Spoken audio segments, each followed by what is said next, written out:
मित्रों, मैं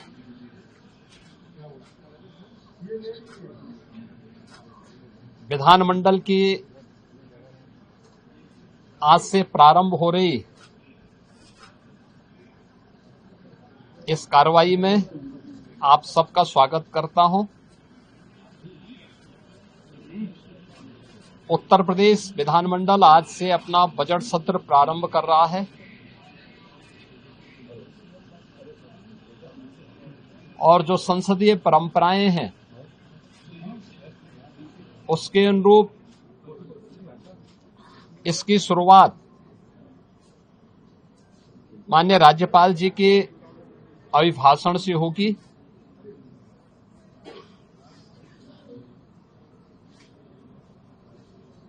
बजट सत्र में दो महत्वपूर्ण एजेंडे होते हैं। एक माननीय राज्यपाल जी का अभिभाषण और दूसरा सामान्य बजट। माननीय राज्यपाल जी का अभिभाषण वह सरकार की उपलब्धियों और भारी कार्य योजना का सरकार का अपना एक दस्तावेज होता है, जिसे राज्यपाल जी के माध्यम से सदन के माध्यम से पूरे प्रदेश की जनता जनार्दन को समर्पित किया जाता है और यह सभी माननीय सदस्य फिर उस पर चर्चा करते हैं। ये सभी कार्रवाई को आज माननीय राज्यपाल जी के द्वारा अपना अभिभाषण समेत सदन को संबोधन के माध्यम से यहां दिया जाएगा। दूसरा सामान्य बजट, ये 11 फरवरी को वर्ष 26-27 का सामान्य बजट प्रस्तुत होगा और फिर इस पे चर्चा होगी। फिर अंत में अनुदान मांगों को पारित करने के साथ ही बजट सत्र जो आज 9 फरवरी से लेकर के 20 फरवरी तक चलेगा, यह बजट सत्र का एक कार्यक्रम हम लोग लेकर के आए हैं।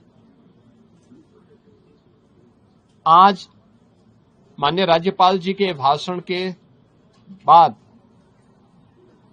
जब अभिभाषण सदन के पटल पे रखा जाएगा, उसके तुरंत बाद उत्तर प्रदेश का आर्थिक सर्वेक्षण भी सदन में प्रस्तुत होगा।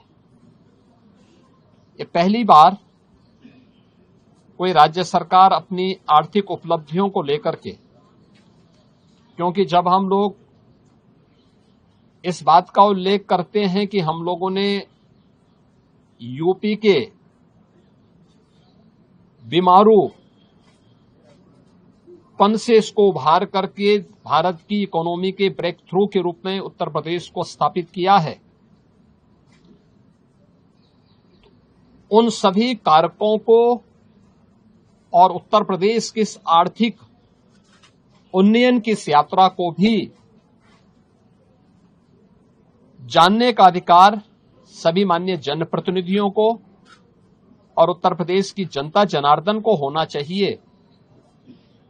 हमने आर्थिक उन्नयन कितना किया है, उत्तर प्रदेश की प्रति व्यक्ति आय में क्या वृद्धि हुई है, एम्प्लॉयमेंट जनरेशन की स्थिति क्या है, उत्तर प्रदेश की वित्तीय प्रबंधन को कैसे हमने लगातार एक विषम परिस्थितियों से उभार करके उत्तर प्रदेश को पिछले 5 वर्ष के अंदर, पिछले 5 वर्ष से लगातार रेवेन्यू सरप्लस स्टेट के रूप में स्थापित किया है।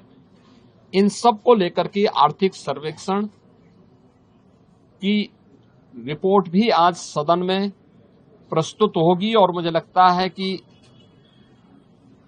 राज्यपाल जी के भाषण पे चर्चा के दौरान भी और बजट पे चर्चा के दौरान भी सभी माननीय सदस्य के लिए यह रिपोर्ट एक महत्वपूर्ण दस्तावेज होगा अपने डाटा को प्रस्तुत करने के लिए और उस पर चर्चा करने के लिए।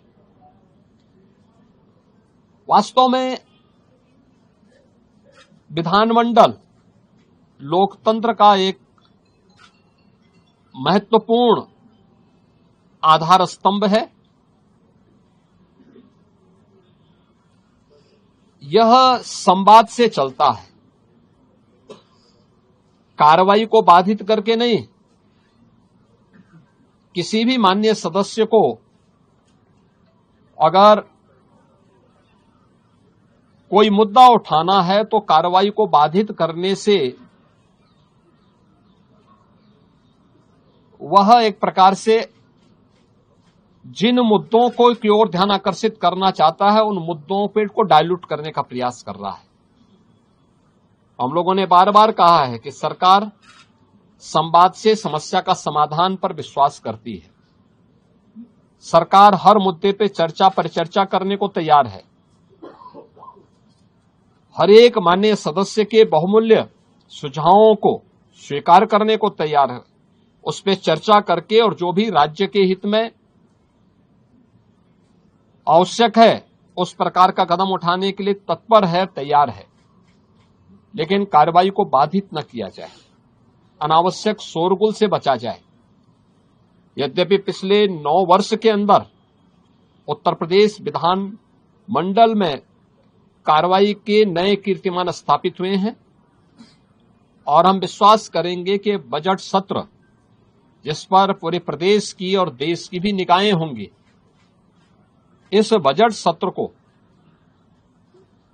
इन 2 महत्वपूर्ण सरकारी कार्यों के साथ ही तमाम प्रकार के विधायी कार्यों को माननीय सदस्यों के अपने महत्वपूर्ण मुद्दों को भी उठाने का एक मंच बनेगा।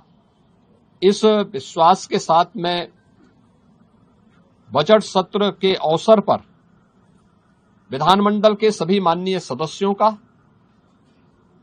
और इस पूरी प्रक्रिया को सुचारू रूप से संपन्न करने के लिए विधानमंडल से जुड़े हुए जो हमारे अधिकारीगण हैं उन सबका भी, आप सभी का भी मैं हृदय से अभिनंदन करता हूं और विश्वास करता हूं कि बजट सत्र उत्तर प्रदेश के विकास की इस स्पीड को और तीव्र करने में एक बड़ी भूमिका का निर्वहन करेगा। मेरा सभी पक्षों के माननीय सदस्यों से अपील होगी कि हमें विधायिका के सर्वोच्च मंच को जनता जनार्दन से जुड़े हुए मुद्दों पर एक सार्थक चर्चा को आगे बढ़ाने, संवाद से समस्या के समाधान की दिशा में एक नया मार्ग आगे बढ़ाने की दिशा में अपना प्रयास करना चाहिए। मैं सभी माननीय सदस्यों का बजट सत्र के अवसर पर, क्योंकि यह सत्र और यह वर्ष हमारी सरकार का 10वां बजट है, तो उस दृष्टि से अत्यंत महत्वपूर्ण है। मैं सभी का एक बार फिर से सबका स्वागत करता हूं।